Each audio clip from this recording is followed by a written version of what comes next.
సుమన్ టీవీలో మీ business promotions కోసం ఈ కింది నెంబర్ను సంప్రదించగలరు.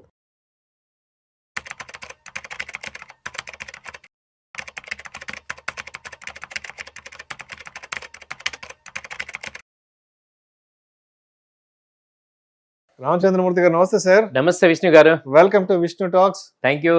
సో రామచంద్రమూర్తి గారు, బంగారం వెండి ధరల గురించి కొంచెం డీటెయిల్ గా మాట్లాడుకుందాము. బంగారం వెండి ధరల విషయానికి వస్తే 24 క్యారెట్లు 10 గ్రాములు బంగారం ధర 1,27,150 రూపాయలు ఉంది. 22 క్యారెట్లు 10 గ్రాముల విషయానికి వస్తే 1,14,000 1,15,000 వద్ద ట్రేడ్ అవుతోంది. అండ్ సిల్వర్ విషయానికి వస్తే 1,64,000 1,65,000 వద్ద ట్రేడ్ అవుతుంది, ఇంక్లూడింగ్ 3% GST.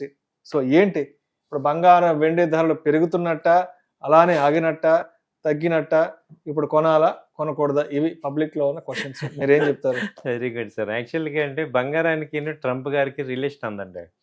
ఆయన గట్టిగా అరుస్తుంటే బంగారం పెరుగుతుంది, ఆయన కొంచెం నార్మల్ అయితే బంగారం నార్మల్ అవుతుంది. ఇప్పుడు ట్రంప్ గారి టారిఫ్లు కానీ ఇవన్నీ కూడా తగ్గించారు అనమాట. అంటే మనకి ఈక్విటీ మార్కెట్ సైడ్ పాజిటివ్గా ఉంది. సో కొంచెం గోల్డ్ సిల్వర్ ఏమవుతుందంటే ఇంటర్నేషనల్ అదివరకు $4,400కి వెళ్ళిపోయింది, ఇప్పుడు $4,100కి వచ్చింది. అంటే అంతకుముందు యుఎస్ షట్ డౌన్ అయింది, అది కొంచెం రిలీజ్ అయింది. సో అలాగే పెద్ద వార్స్, యుక్రెయిన్ వార్ నార్మల్, కానీ పెద్ద ఎక్కువ అన్సర్టనిటీస్ తగ్గుతున్నాయి. సో కాబట్టి ఏంటంటే బంగారం అయితే కొంచెం అక్కడ స్టాండర్డ్ అవుతుంది.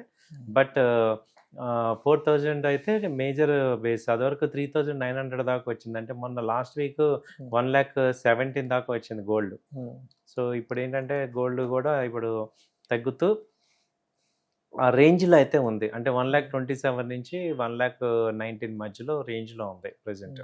సో అయితే మనం ఏం చేయొచ్చు అంటే ఓవరాల్గా చూస్తే గోల్డ్ సిల్వర్లో ఇప్పుడు అంతకు ముందుకి ఇప్పటికి తేడా ఏంటంటే, ఇది కొంచెం అందరూ అర్థం చేసుకోవాలంటే, ఒకప్పుడు సిల్వర్ 1990లో 100 అదే బాగా పెరిగి మళ్ళీ 1 yearలో తగ్గింది.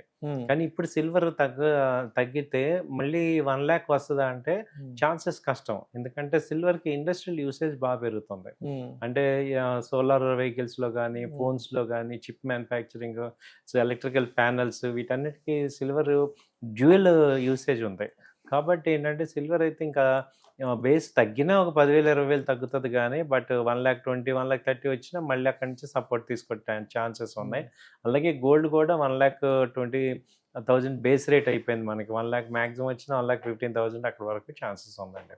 సో అయితే మనం కొనుక్కోవాలా ఏంటి అని ఆలోచిస్తే ఇప్పుడు లాంగ్ రన్ పాయింట్ ఆఫ్ వ్యూలో ఏంటంటే గోల్డ్ సిల్వర్ మనం కొంత ఫండ్ పోర్ట్ఫోలియోలో మనం పెట్టుకోవాలి.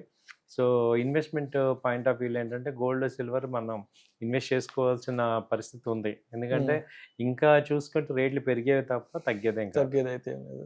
అండ్ ఈ మధ్య కాపర్ కూడా బాగా డిస్కషన్స్ లోకి వస్తుంది. కాపర్ గురించి కూడా న్యూస్ ఆర్టికల్స్ వస్తున్నాయి సోషల్ మీడియాలో. దానికి సంబంధించిన డిబేట్లు, డిస్కషన్స్ కూడా వస్తున్నాయి మార్కెట్ న్యూస్ కి సంబంధించి. ఏంటి అసలు కాపర్ పరిస్థితి ఏంటి? కాపర్ ఇప్పుడు ప్రెసెంట్ MCXలో చూస్తే ట్రేడ్ అవుతుంది సార్, 1,000 అలా ఉంది. యాక్చువల్గా లాస్ట్ టైము గోల్డ్ ఉన్నప్పుడు డౌన్ ఉన్నప్పుడు 900 అలా ఉండేది. ఇప్పుడు అది కూడా బాగా పెరిగింది. ఇప్పుడు కాపర్ ఒకటి, జింక్ ఒకటి, లెడ్ ఒకటి, వీటితో ఏంటంటే సిల్వర్ అనేది డైరెక్ట్గా రాదనమాట, వీటితో పాటు వస్తుంది. కాబట్టి ఇప్పుడు సిల్వర్ డిమాండ్ పెరుగుతున్నప్పుడు వీటి డిమాండ్ కూడా పెరుగుతుంది అనమాట.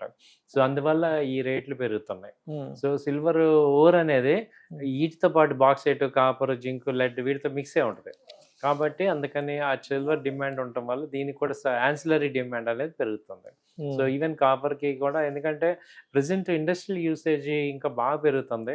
సో కాబట్టి నెక్స్ట్ అంతా కూడా ఈ ఎలక్ట్రికల్ వెహికల్స్ అవుతున్నాం కాబట్టి ఎలక్ట్రికల్లో కంపల్సరీ కాపర్ వైరింగ్ అంతా ఉంటుంది కాబట్టి వీటి యొక్క డిమాండ్ బాగా పెరుగుతుంది. సో అందుకని కాపర్ కూడా డిమాండ్ ఉంది. అయితే గోల్డ్ సిల్వర్ అయితే మనం మేజర్గా చూసుకుంటే సిల్వర్ని మనం ఈటీఎఫ్లో కానీ, తర్వాత సిల్వర్ కాయిన్స్ స్టోర్ చేసుకోవచ్చు, తర్వాత సిల్వర్ మళ్ళీ ఆర్నమెంట్ లాగా కానీ, లేకపోతే ఇది ఎక్కువ ప్రయారిటీ ఇవ్వచ్చు సిల్వర్కి. ఎందుకంటే 2,00,000 1 yearలో ఛాన్సెస్ కనపడుతున్నాయి. రైట్. ఇప్పుడు గోల్డ్కి సంబంధించి ఇప్పుడు అందరూ కూడా ఫిజికల్ గోల్డ్ లక్షలు పోసి కొనలేరు కాబట్టి, ఒక 10 గ్రాములు కొనాలంటే కూడా 1,30,000 రూపాయలు ఖరీదు అవుతుంది కాబట్టి, సో మరి అంటే అలా కొనలేని వాళ్ళకి ఇప్పుడు గోల్డ్ ఈటీఎఫ్ల గురించి మీరు ఇచ్చే సజెషన్ ఏంటి? గోల్డ్ ఈటీఎఫ్ అయితే మంచి సజెషన్ సార్. ఎందుకంటే గోల్డ్ కొన్నా ఒకటే ఫిజికల్‌గా, డిజిటల్‌లో కొన్నా ఒకటే. సో ఈటీఎఫ్ అంటే గోల్డ్ బీస్ ఉంది మనకి.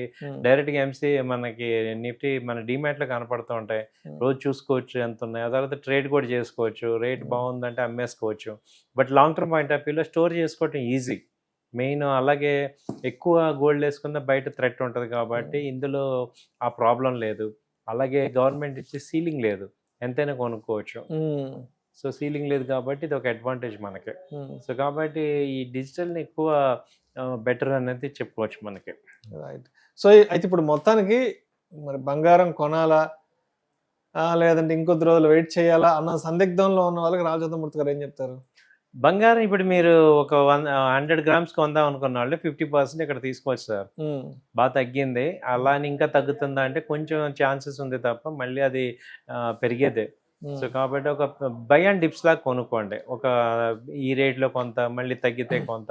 బంగారానికి అంటే కొంత అమౌంట్ పెట్టేయండి. ఆ అమౌంట్ ఏం చేయాలంటే బై అండ్ డిప్స్ లాగా చేసుకోండి. సో బాగానే ఉంటుంది. సిల్వర్ కూడా సేమ్. సిల్వర్ కూడా కొనుక్కోవచ్చు. సిల్వర్ కూడా మంచి వాల్యూ వచ్చేస్తుంది.